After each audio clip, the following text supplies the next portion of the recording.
ก็พอจะได้เนาะมึงงอยทุย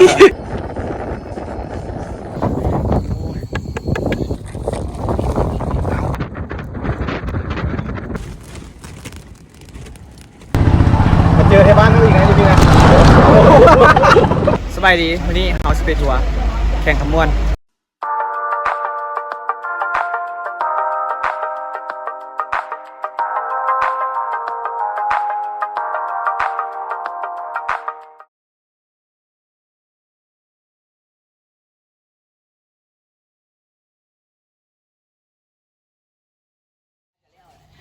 ปลาพวกมันรุนไปอ่ะคันที่ฝากไปก็เอาไปก้นหน้านั่นบอกเดี๋ยวเฝ้าไทยก็เท้าไอ้ลามยิ้มเท้าไหมใส่เสียก่อนเรียบร้อยก้นยุบ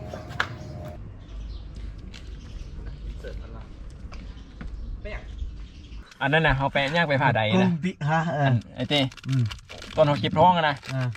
แบบหาใส่บ่ได้นะขี้เดี๋ยวปิ้นไปหาไปหูกันเข้านะโคตรวิวโคตรงามเลยเต้วิวโคตรงามเลยโคตรยินเลย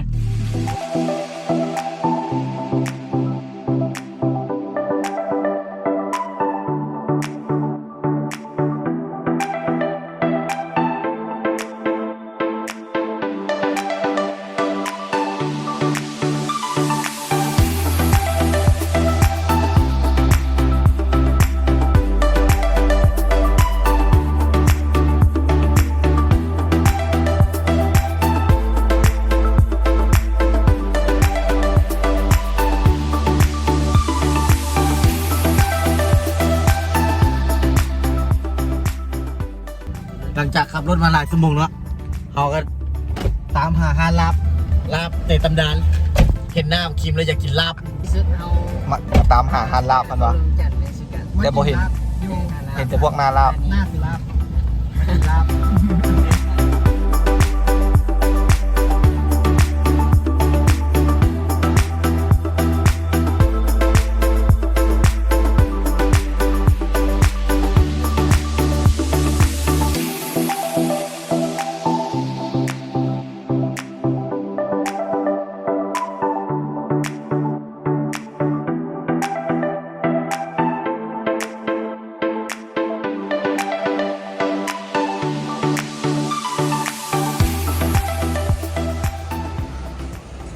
เขาแวะพักรถเลยยุบ PTT ทางแบ้งหลักเสาเซ็นเขาจะว่ามาแนวนั้นแวะกินกาแฟแล้วเกือบหิวนอนไว้ฟังเรื่องเล่าผีของคิม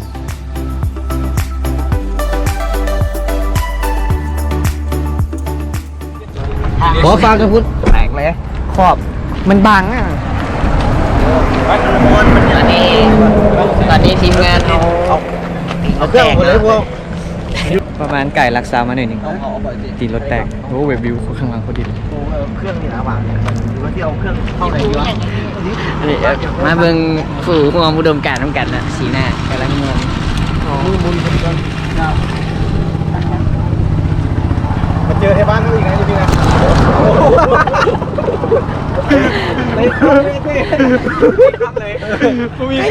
ใช้ตีนรถวะหน้าซ้ายใต้หรือหน้าซ้ายเหนือของกันเขาอยู่หัวขวาหัวซ้ายน้องคันคูโอ้น้องเป็นคู่ไก่กูมูแม่นเขานาคูนนาคูนแม่นเนี่ยใกล้กันแล้วใกล้กันเสร็จสมาคมกันตอนนั้นอยู่เนี่ยเขาเจอมือจอดอย่างนี้บ้านเดียวกันถามูเมื่อพุ่นติ้งมือนี้เมื่อพุ่นละทันบุญอยู่พี่โอ้ยบ่ทันหรอกเป็นปั๊มตัวนาคูนนะป่ะแม่นหรอป่ะยื้อถังน้ำมันได้3นาคูนยวนนอกไก่ต่อแม่นนอกไก่ต่อ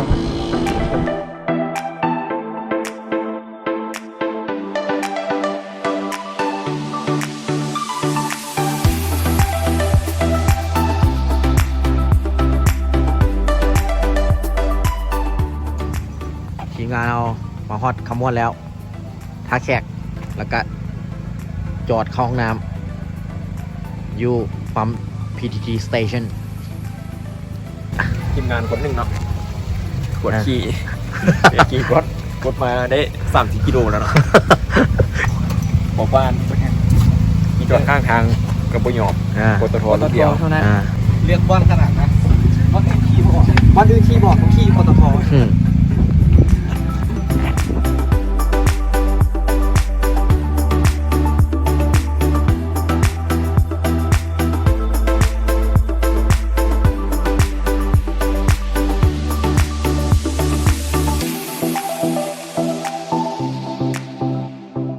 เอามาฮอตแล้วเนาะถ้าแขกสารวัตรต้นตาลคู่ โอ้ไปสิไปเซ็นเตอร์พอยต์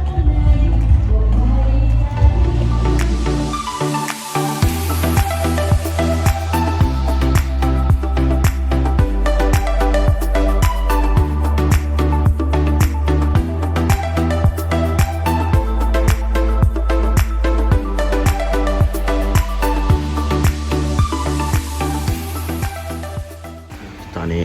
2 โมงเนาะทุกคนก็ได้นอนไปแล้วฟุก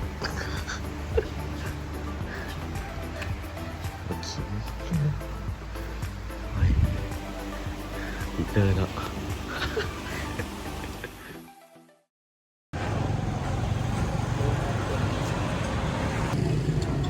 คุณมอร์นิ่งแขก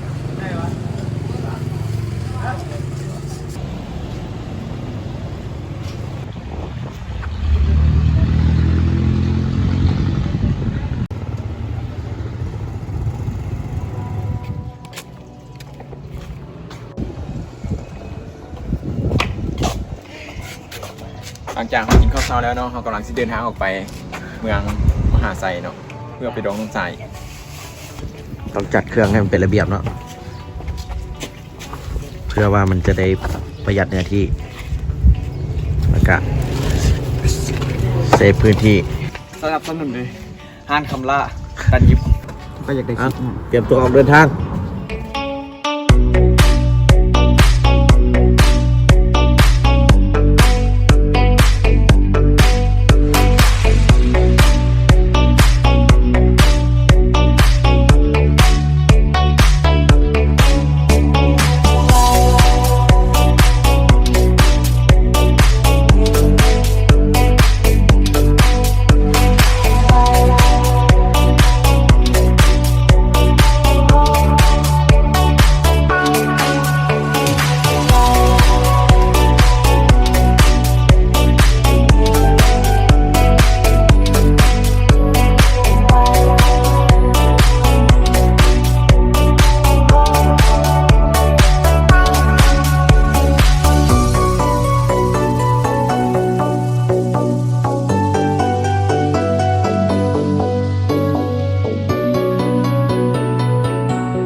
เด็กน้อยก็ไปยายอาหารเนาะแต่ละโต๊ะ เวลาจะไปดองเขตที่แบบแต่ละท้องถิ่นนะอาหารนี่ส่วนใหญ่จะอาหารท้องถิ่นนะพี่จะจันไว้คือนี่ของผู้เห็นเคยเห็นบ่นี่ที่บ้านเฮานี่จะไม่ค่อยมีเป็นเนี่ยของคุณนี่เขาจะยายเลยบริเวณโต๊ะจอกตัวกินเองเลยอาหาร เมี่ยงคุณว่าเมี่ยงหรือเปล่าว่าเมี่ยงผัก โอ้อันนี้ผักกับข้าวปุ้นอันนี้ก็แม่นเลย อันนี้ยัง กับข้าวปุ้นมาได้นี่ โอเคแสดงไปกินข้าวปุ้นน้องมาแรงนี่ข้าวปุ้นน้ำเจียวอ่ะข้าวปุ้นน้ำปุ้น อาหารแต่ละท้องถิ่นมันแตกต่างกันไปดูของบางจะอีกอย่างหนึ่งต่างหากอีกมาหาใส่ที่อีกอย่างหนึ่งต่างหากอีกก็คือกันเนาะอาหารแต่ละมัน โอเค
ตอนนี้เราสิเริ่มเดินทางไปนากายแล้วเรามาแวะเติมลมรถอ่ะไปสนใจได้สูบรถยังไม่ทันได้ไปซ้ำมาแวะเส้นน้ำอ้อยแล้วนะเว้ย วันนี้ก็น้ำตาลแล้วเท่านั้นแหละ บ้านสไตล์กับหวานใจเขาเจ้า โอ้โหเขาบอกแต่ละบัก กูลืมของกูได้สิ้น ตั้งแต่ได้พบกับเธอนั้นเรื่องจริงกับความฝันเกิดขึ้นในกันทันตาฉันอยากจะหยุดเวลานี้ตั้งแต่วินาทีที่ชีวิตมีเธอเข้ามาเธอทำให้คนที่เหนื่อยล้านั้นกล้าจะเปิดหัวใจหยุดชีวิตหยุดกับคนนี้แม้ว่าใครจะดีสักแค่ไหนหยุดความรักทั้งหัวใจอยู่กับเธอคนเดียว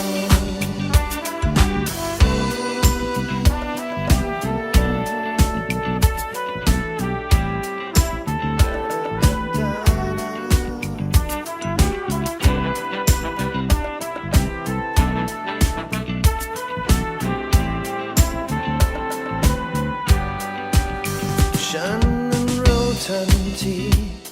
และรักทันทีเธอคือความโชคดีที่เข้ามาตั้งแต่ได้พบกับเธอนั้นชีวิตมันความฝันที่เกิดขึ้นตอนลืมตาฉันอยากจะหยุดเวลานี้ตั้งแต่วินาทีที่ชีวิตมีเธอเข้ามาเธอทำให้คนที่เหนื่อยล้านั้นกล้าจะเปิดหัวใจหยุดชีวิตหยุดกับคนนี้แม้ว่าใครจะดีสักแค่ไหนหยุดความรักทั้งหัวใจที่หยุดอยู่เธอคนเดียว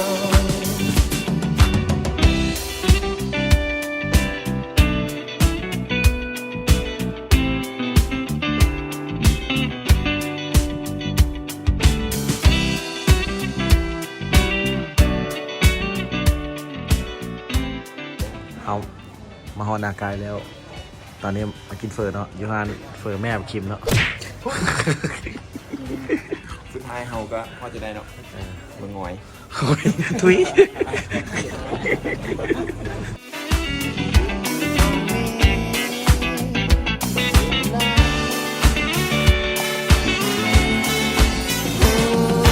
อย่าหยุดชีวิตหยุดกับคนนี้แม้ว่าใครจะดี ตอนนี้เขาเลาะอยู่ในเมืองก็เนาะมาซอกซื้อเสบียงไว้ไปแคมป์มื้อแรก ใจเดียวหยุดอยู่กับเธอคนเดียวหยุดชีวิตหยุดกับคนนี้แม้ว่าใครจะดีสักแค่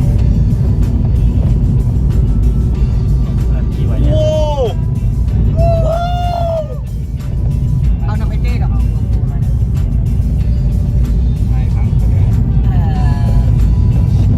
ในชุด เบิ่งเอา ทางมา Let's see เล่นอ่ะป่าเขาแต่เขาที่นอนได้มันคือดูปลาทะเล มาเด้อปวดเยอะไปเราไปมาพอแล้วคือไงใหญ่ แล้วก็สุดร่างกาย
Good morning เนาะทุกคนเนาะ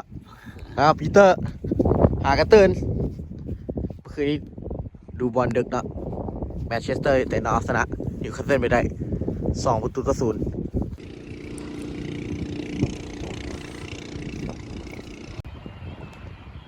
สิได้เปลี่ยนแบตดีกว่า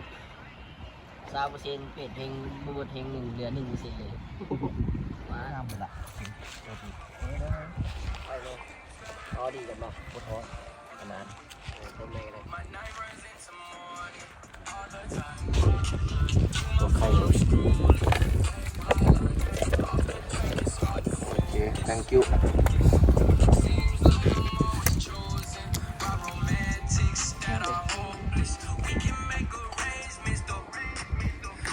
มาพีเตอร์เมื่อคืนนี้เนาะแฟนบอลปีศาจแดงเขาก็ได้เฮเนื่องจากว่า ไปตบนิวคาสเซิลเนาะในนัดสิงห์ชนะเลิศคาราบาวครับ ไปได้2-0โดดเฮเกือบลมใส่กองไฟเนาะคืนนี้เนาะยอมเลย ไอ้ตีนกระโดดเอาหน้ามุดกองไฟนะเพราะมันดีใจแฮง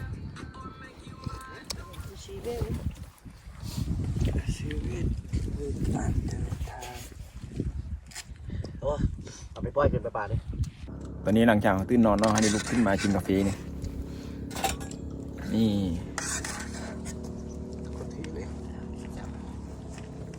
สุดยอดเลยบรรยากาศ สุดยอดเล แต่ ย ยามมื้อเช้านี้บ่หนาวปานใดเนาะบ่มีลม มีแต่ฝน ฝนก็บ่มีหยังเลย ผมมีใจพร้อมเลยทุย ไม่ไหวแล้ว ไปเตรียมเฮา อ่ะเต้จะรู้สึกยังไงในการมาหน้ากายในครั้งนี้ รู้สึกเย็น บอก3 คำว่ามันดนมันยังสิหลายคนอยู่ รู้สึกเย็น3 ค รู้สึกเย็น ำ 3 คำโอเคพอละจบแล้ว มูสึกเสียบเจอวะ รู้สึกยังไงมีกล้องนี่ ก็รู้สึกดีขึ้นหน่อยหนึง ตอนนั้น เท่านี้ รู้สึกดี รู้สึกดีได้บอกใครบ่ได้ เอา ตัดใส่รถ มาอีกผู้ประสบภัยท่านหนึงเนาะ กูประสบภัย เจอกันอยู่เกาะเนาะเมื่อกี้นี่ แมนเกาะอยุ่งเหงาเพื่อนเขาขี่มาทุย เกาะโนบาดีป่ะโนบาไม่มีเกาะโนบา อันนั้นเกาะเอิก ตายจริง เอา เพิ่งได้ เขาถามว่ามูสึกหยัง มีอย่างที่บอกความในใจปะตัวผู้ มากับบ่มีเกาะ บ่มักเป็นคนมีความหวัง เพราะว่าเป็นผู้ถูกเลือกให้ผิดหวัง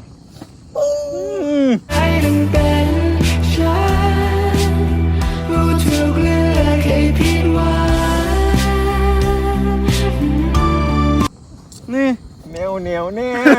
ว เดี๋ยว แน่แน่แน่ ผมแม่เราคนละเพลงแล้วเน่เดี๋ยว อีกท่านหนึงเนาะ สัตว์เกือบเตะหม้อกู รู้สึกยังไงมาในการครั้งนี้ หนาวโคตร กล้าอยู่ เพราะนั้น เพราะนั้น เบิดแอร์ลงมา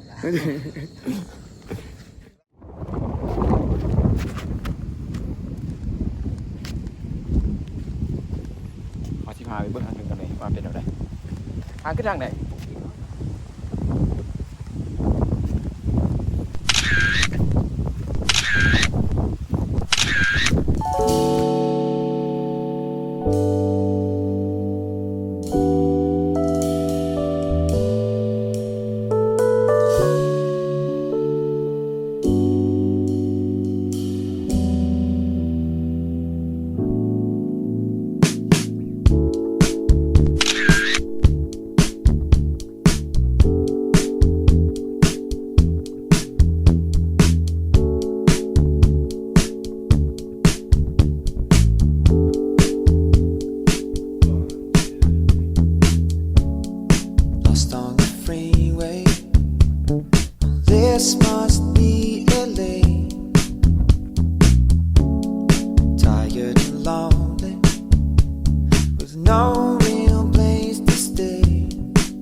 มาฮอดท่าล่างละมายืนท่ายคุบดิเนาะ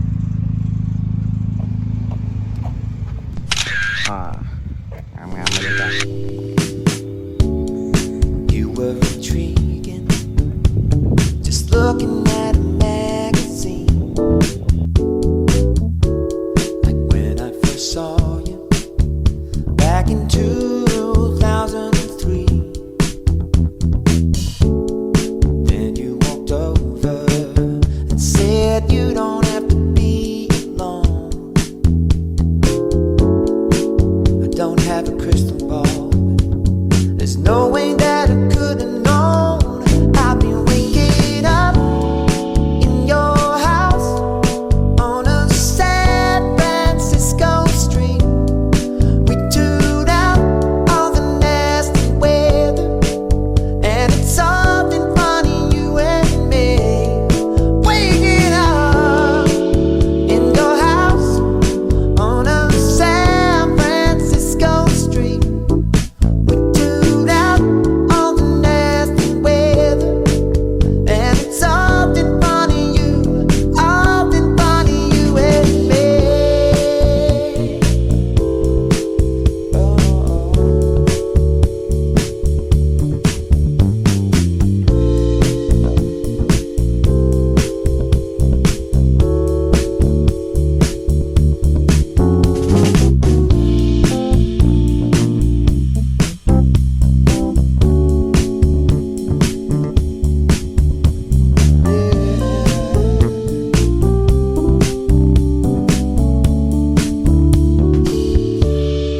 Waking up in your house on a San Francisco street. We tuned out all the nasty weather, and it's all.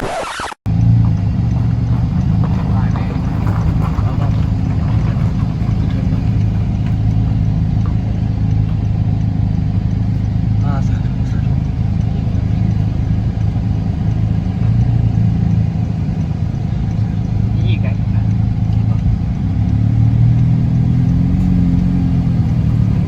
มีเจ็ดองค์นี่แหละที่ผมเห็น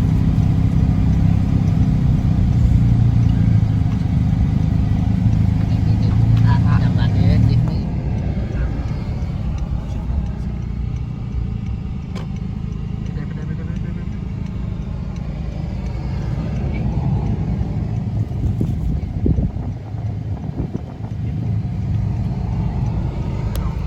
มีกว่ากระไรมีเจ็ด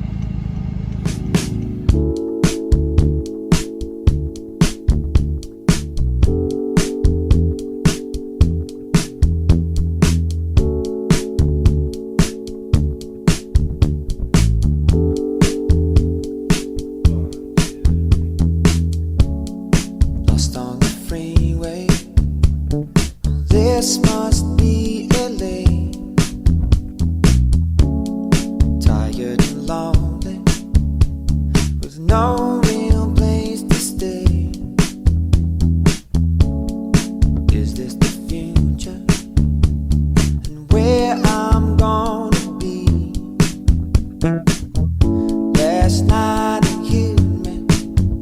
when I had this crazy dream. I'm waking up in your house on a San Francisco street. We tuned out all the nasty weather, and it's something funny, you and me.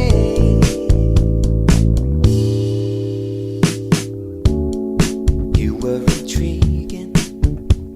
just looking at a magazine. Like when I first saw you back in 2003. ออนหลักสาวแล้วมาแวะกินข้าว Walked over and said you don't have to be alone. โคหาน้อยฝือฮานอยด้วยนะฝือเขาอย่าอ่านแบบ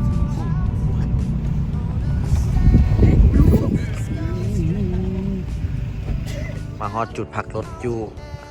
PTT หลักสาวเนาะ And it's something funny, you and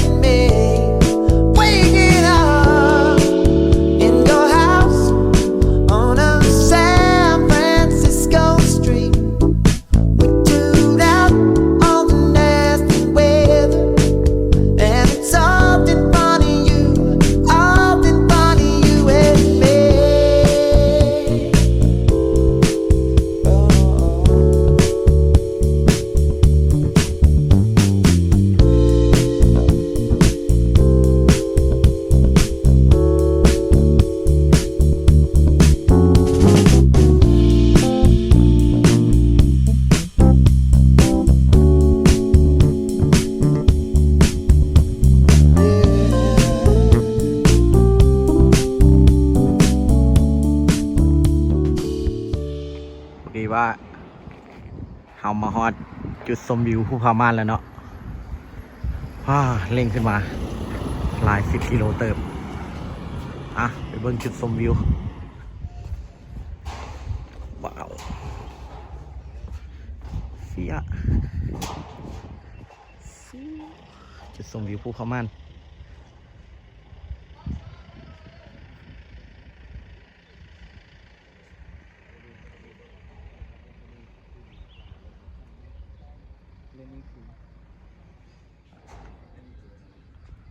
แนมเห็นบอลที่ว่าเขาเจ้าขี่สลิงเนาะน้อยๆอยู่